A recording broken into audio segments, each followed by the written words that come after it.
Hello everyone. Today we have with us one of India's best known puppeteers, Miss Anurupa Roy, and I recently had the privilege of attending a workshop with her. Her puppeteers troupe that she founded, called Kat Katha, has performed all across the world and has won several awards. Anurupa ma'am, thank you so much for joining us. Let's begin at the beginning. How did you become so interested in puppetry as an art form, and was there any particular incident or person who ignited the spark? I started playing with puppets when I was about 7 years old because my mother bought me a glove puppet, and it was from a shop called the Cottage Emporium. It still exists, but there was a very big toy shop in it, and they used to have these pre-made glove puppets. And my first puppet, I remember it well, was a little monkey made of brown velvet fabric. And I started to play shows for myself in the mirror, and I loved them very much. And then I started to play shows for friends. And then suddenly I found out that there was going to be a puppet club at Sardar Patel where I went to school. And every Saturday we had someone called Mrs. Jalan who would come in with a bag of puppets and teach us how to make these papier-mâché puppet heads and put bodies on them and stitch them. And one of my classmates and we got really fascinated, and we built a whole lot of puppets. And even though the classes were fun, the stories we would tell were a little bit too goody-goody, and we decided to do our own version of the stories, and we started to play slightly rebellious and naughty versions of the story. And yes, I think that's how it began. And if there was a real spark that was ignited, I would say it was because we had a puppet show from the Russian Cultural Center, and it was called The Circus, I think. I remember the scenes from it really, really well, and I saw that show in the school auditorium, and it completely, my brain exploded, and I knew that this was something very special. This was really something that fascinated me. I watched your short production, The Girl in the Pink Dress, and I really enjoyed it. I know that a real life meeting with a little girl inspired it. So is it often that you do productions based on real life experiences, or do you do a lot of fiction as well? So The Girl in the Pink Frock is a very special show to me. It's a very personal show. It's a very personal story because I actually met this girl, and in the moment that I met her, one of the things, because I think it was a moment of a lot of shock to watch so many people walking from Delhi to their villages and just walking with everything, and among all those people were little children who were walking. And one of the things I forgot to do is take her father's phone number to ask them if they had reached safely. And I think ever since that day, her wearing her best pink party frock on this walk, which must have been a very difficult walk, because the place she was walking to in Uttar Pradesh was at least a 6 to 7 day walk, maybe longer. And it was full of uncertainties and a lot of difficulties and no food on the way. Because when I met her, the family had already walked for 24 hours and they hadn't eaten since they had left their home. And for me, this meeting with Sitara, and her real name is Sitara, stayed in my mind. And also the desire to know if she got home really stayed with me. And so it came from a very personal space of somehow hoping the story would reach Sitara and I would find out where she is. And yes, a lot of the stories we tell, a lot of the performances that we have made come from such encounters and are inspirations of real things that have happened, or from real people that we have met. We also do a lot of fiction, because we have done Shakespeare's Twelfth Night, we have done the Mahabharata, we have done certain versions of the Ramayana. We have done the Diary of Gulbadan Begum, the sister of Humayun. So, we've done many of these things, but at some level before, when we choose a story, we really have to connect with the story so personally. And even when we pick up a story because we connect to the metaphors in the story very personally. And when we are making the story, I think sometimes when you're creating a character, like a laugh of a character or the walk of a character, they're often from real people. They are from, like I remember Malvolio from Shakespeare's Twelfth Night had this walk from a guy we really used to know, and the puppeteer who was playing him was very consciously aping this walk, and I hope that person never found out. But we do things like that. We do get inspired by real life. You helped some women in a Kashmiri village who had post-traumatic stress disorder to talk about their problems wearing masks and through puppets. So you used art in many real ways as well. So as an artist, do you feel that it's your responsibility to do something like that? And is art an effective way to address social issues? The arts are not just entertainment. They are not just fun. They address something in us which is very deeply embedded, and sometimes people bury it very deep, especially children. A lot of children who can't express an incident of trauma will bury it very, very deep because they don't know who to talk to, or they feel ashamed of things and they bury it deep down. But with the arts, they don't have to say them aloud. They can express them without saying them. And the same thing applied to Bij Bihara and the women. And a lot of them were expressing through their art. For example, we were working with a psychologist present there, and it was assisting the psychologist to look at what were they not saying in a cognitive session, which means when psychologists have conversations. And in the arts, they could see the story which otherwise the person wouldn't say, because sometimes it's too hard to repeat a story because you relive a difficult story. It was easier to show. But also what the arts do is, it's not just about saying it and forgetting about it. Is sometimes it helps them to process it. So something which is stuck in your head, which is turned into a nightmare, you can turn it around in the world of metaphors and stories. And when it turns around in that make-believe world, it slowly starts to turn around in your own physical world. So that's one of the premises, and this is now being extensively researched in the world. It's called ABT, art-based therapy, and there are courses in it, and there are degrees in it, and increasingly in the world that we live in, it's becoming a very sought-after profession.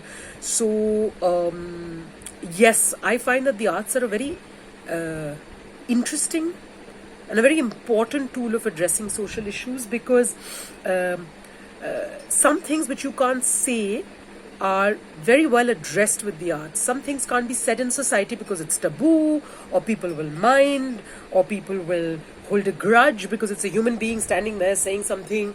They will think, oh, they'll be suspicious of a person. But when a puppet is whipped out and a puppet says something, they're like, it's just a piece of cloth talking. And a lot of things, a lot of conversations were had through puppets, which were very important, cathartic, transformative. So yes, I think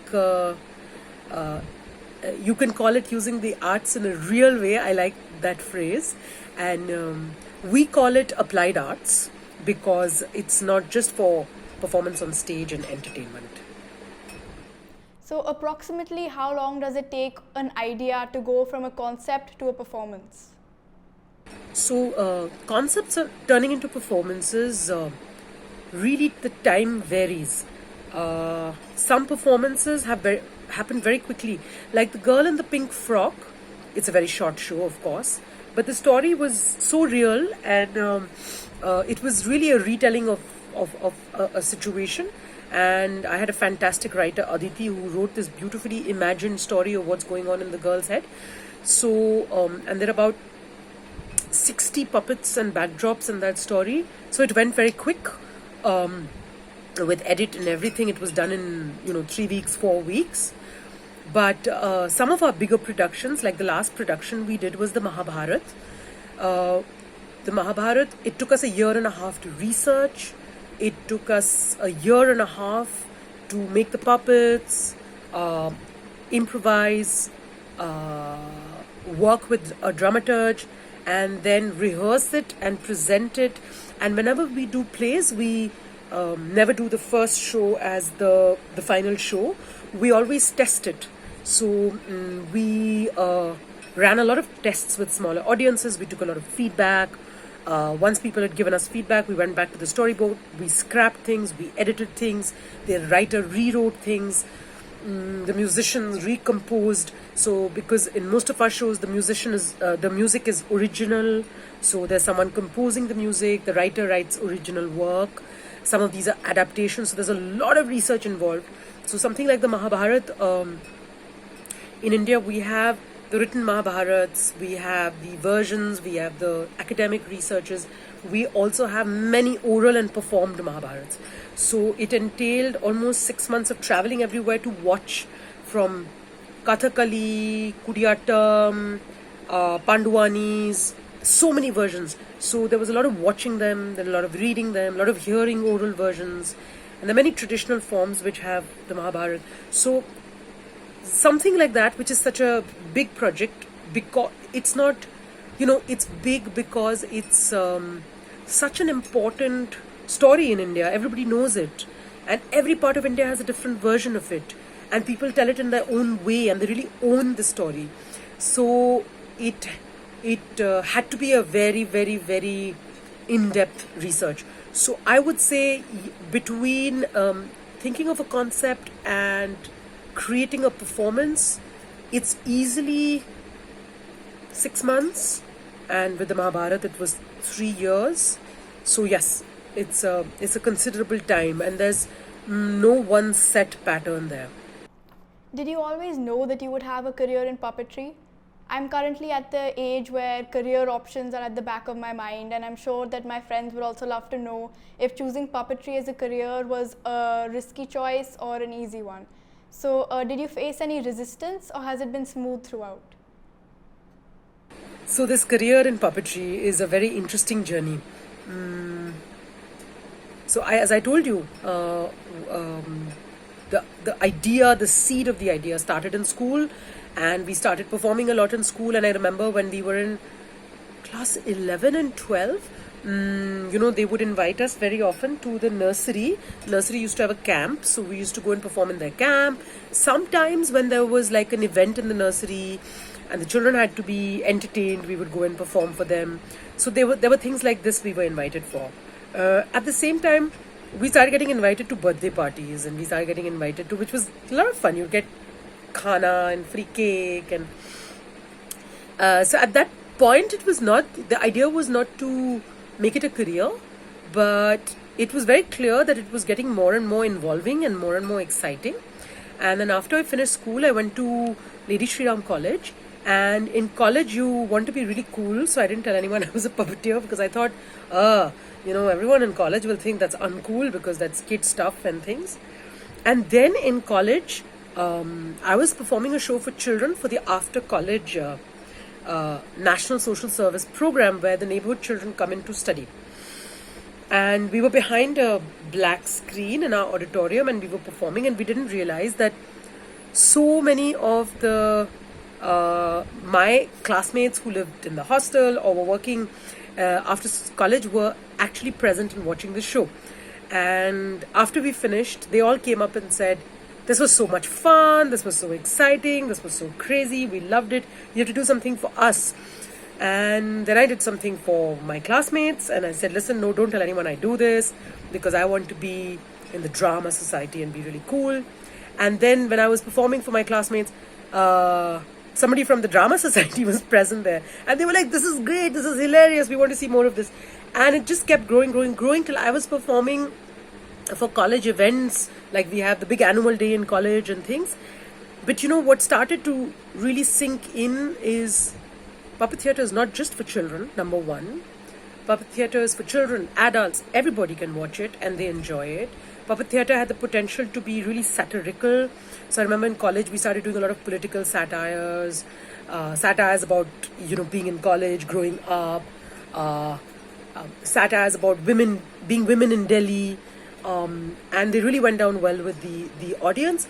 And so when I finished college and I was thinking, what am I going to do? And back then there were many more options than maybe what our parents had. Like, they could be doctors, engineers, but now there are many more options than even then.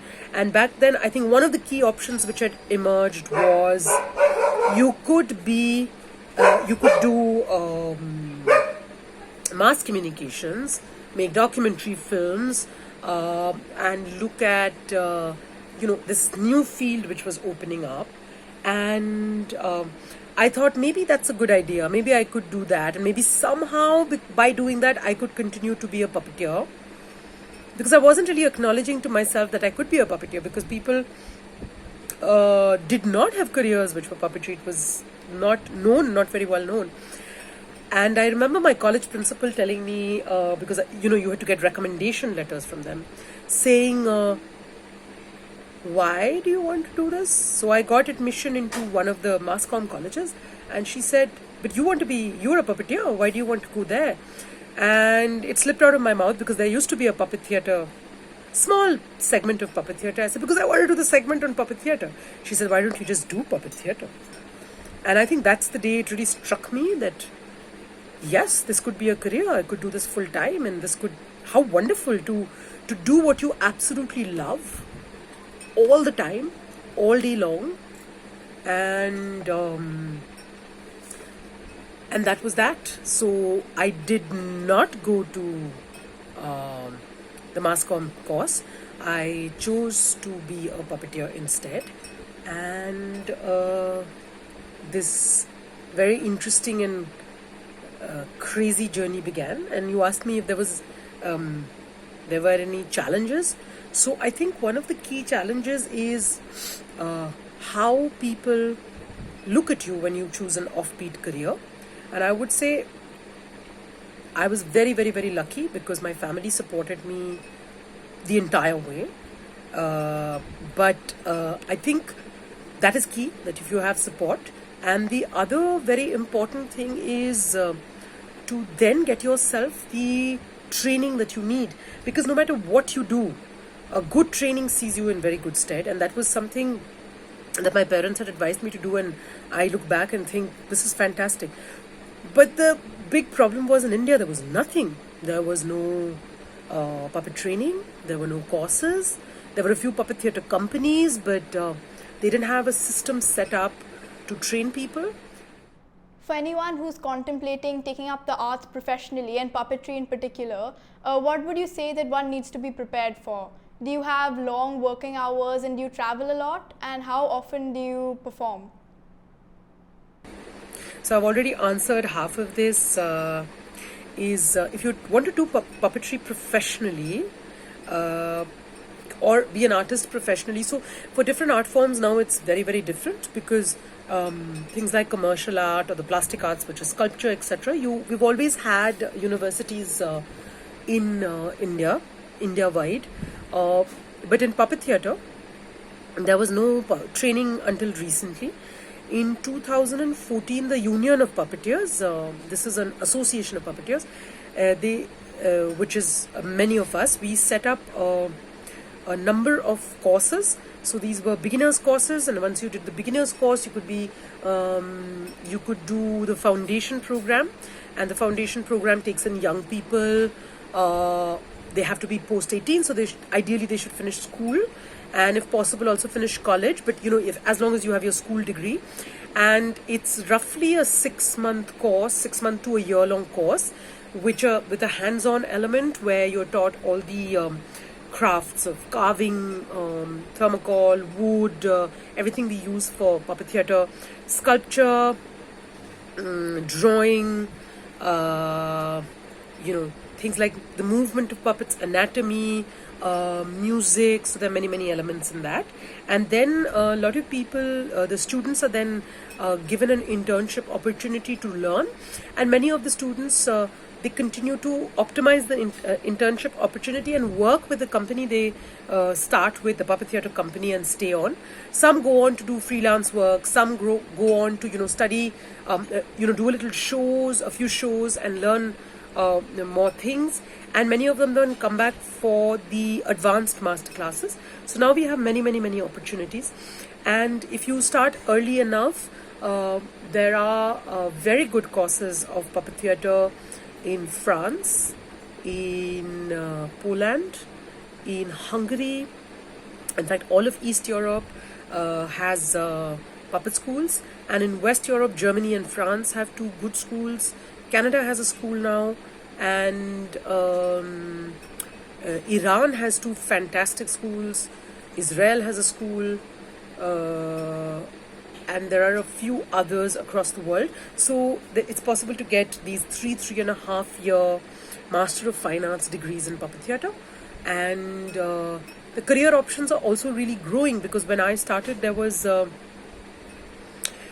really no options, because there were no puppet festivals in India. Now there are about 3 or 4 puppet festivals, and more importantly, there are many children's festivals which invite puppetry. Theatre festivals across India have started to invite puppet theatre, which was a no-no when we started, because they were like, puppet theatre can't come to theatre festivals. But as of the last 10 years, we are going to many theatre festivals. So yes, we travel a lot. In fact, we travel about 200 days of the year.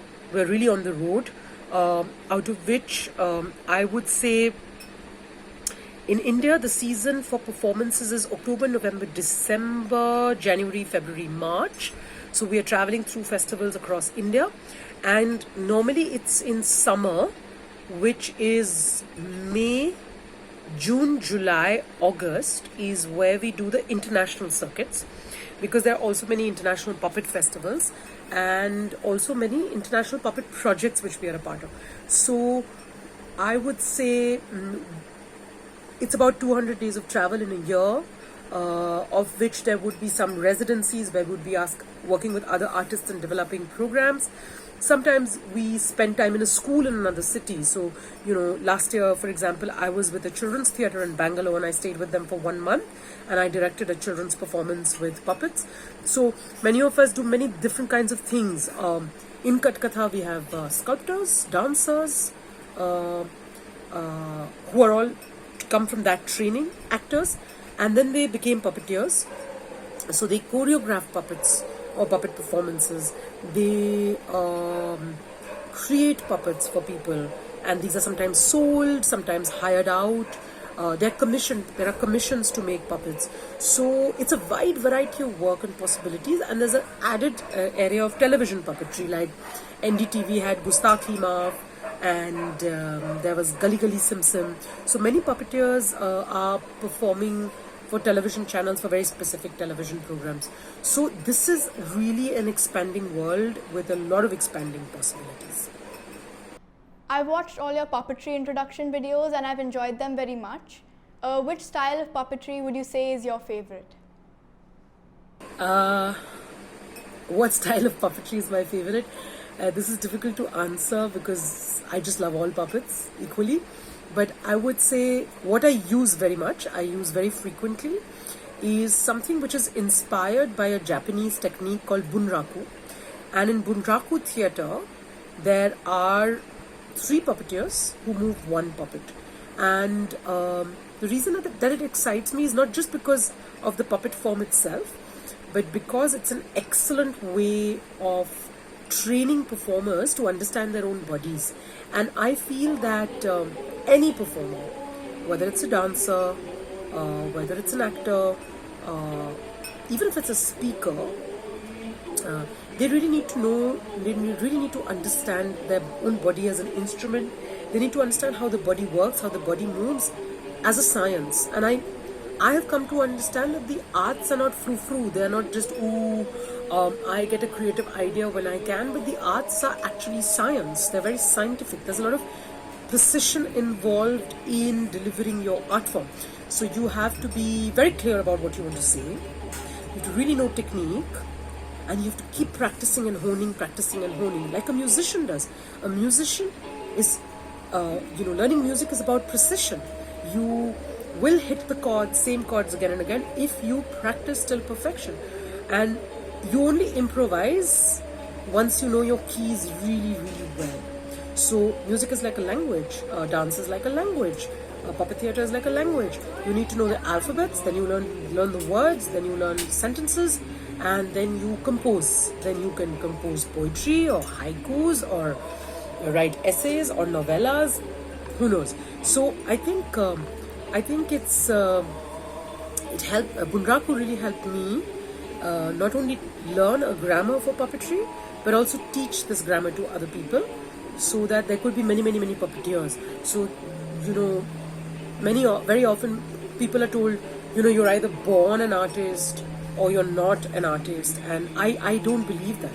I believe that anyone with very good training can acquire very good artistic skills. Yes, some people have something extra that they can bring to the plate, but almost everyone can be taught very scientifically the skill sets that an artist needs. And Bunraku helps me do that. So I really not just enjoy watching Bunraku, but I use that a lot in directing people, in understanding the language of puppet theatre. So yes. I'm so grateful to you, Anurupa ma'am, for taking out the time to answer all my questions. Thank you so much. Thank you. Watch the space for many more interviews with interesting people coming soon. Thank you.